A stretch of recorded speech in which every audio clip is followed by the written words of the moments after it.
Assalamualaikum warahmatullahi wabarakatuh. Selamat pagi, Wilujeng Enjing. Hari Minggu, weekend pemirsa. Tapi tukang ngarit mah gak ada weekendnya, gak ada liburnya. Tiap hari terus ngarit pemirsa.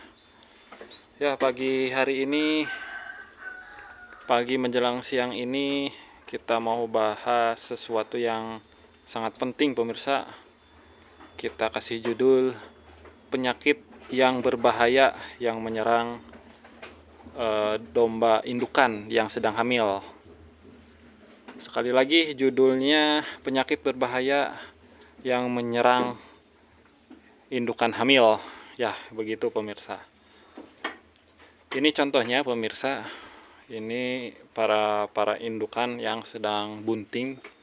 Ada yang sudah menginjak menuju 5 bulan, ada yang baru 2 bulan, ada yang baru 3 bulan.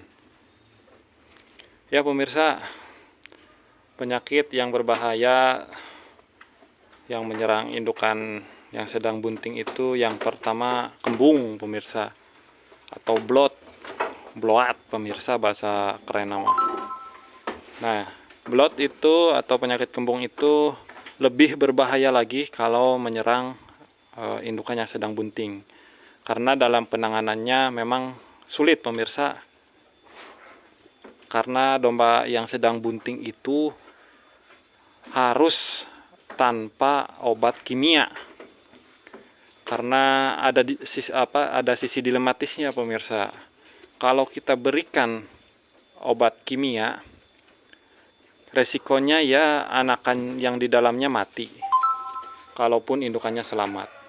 Kalau kita tidak paksa pakai kimia, kalau pakai herbal, kemungkinannya sangat kecil untuk sembuh. Kalau penyakit kembung itu, karena penyakit kembung itu ya nyerangnya hanya beberapa saat saja lah. Kalau telat penanganannya, salah penanganannya ya beresiko mati. Itu pemirsa. Ada sisi dilematisnya kalau penyakit kembung kena terhadap domba yang sedang bunting. Ya, itu pemirsa yang pertama. Yang kedua yaitu penyakit prolapsus atau turun peranakan. Sudah kejadian pemirsa, waktu itu saya ada domba yang prolapsus atau turun peranakan, rahimnya keluar. Itu diakibatkan oleh tata laksana kandang pemirsa.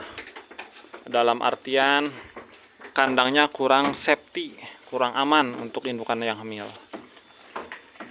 Nah, di sini ada domba yang karakternya itu giras pemirsa. Meskipun hamil masih giras dan tukang tataekan. Nah, ini makanya saya ikat ini sisil panah. Sedang bunting, cuman karakternya giras. Sering naik, sering berpijakan di sana tuh. Jadi kaki depannya itu naik ke atas. Nah, itu yang berbahaya, itu yang menjadi penyebab prolapsus atau turun peranakan. Tata laksana kandang, kemudian karakter dombanya giras. Makanya saya ikat supaya hanya diam di tempat saja, tidak muter, tidak naik ke pijakan yang di sana, palang yang di sana. Nah, itu prolapsus. Itu penyebabnya hanya biasanya kebanyakan kasus oleh tata laksana kandang yang kurang aman. Nah, kemudian yang ketiga itu penyakit mastitis. Penyakit mastitis itu biasanya menyerang puting susu, sehingga akibatnya, nah, domba yang sudah turun susunya tuh, yang sudah menginjak 3 bulan ke atas, biasanya diakibatkan oleh bakteri pemirsa atau virus. Nah, akibatnya nantinya tidak akan bisa memproduksi air susu indukannya, sehingga ya anakannya harus kita dot atau ditambah pakai susu formula.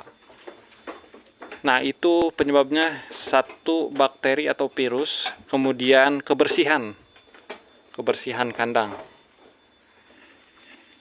Nah, jadi kebersihan kandang, terus tata laksana kandang itu mempengaruhi terhadap keberhasilan beternak, apalagi breeding pemirsa. Nah, umumnya itu saja pemirsa beberapa penyakit yang memang berbahaya yang menyerang indukan yang sedang bunting.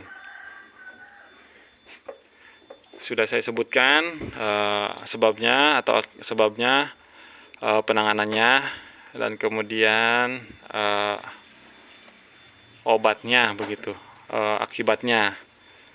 Nah pemirsa, tambahan untuk prolapsus itu yang sudah saya alami memang sulit pemirsa. Kalau sudah terkena prolapsus sulitnya karena kalaupun sudah dijahit, kalaupun pulpanya nanti sudah dijahit, tetap untuk anak yang selanjutnya itu pasti begitu lagi, keluar lagi peranakannya. Makanya kalau tata laksana kandangnya begini, tuh ada pijakan, kemudian karakter dombanya giras, ya kita harus lebih paham lah bagaimana penanganannya. Kalau saya ya seperti ini, dombanya diikat pemirsa, tuh diikat, jadi tidak bisa kemana-mana supaya tidak naik teuing pemirsa. Karena pijakan kaki depan ke atas itu sehingga ada dorongan yang mengakibatkan ya itu rahimnya itu keluar, peranakannya keluar. Ya itu saja pemirsa, terima kasih yang sudah menyimak. Salam ngarit saja. Jangan lupa di like, komen, dan subscribe pemirsa. Ya, terima kasih. Wassalamualaikum warahmatullahi wabarakatuh.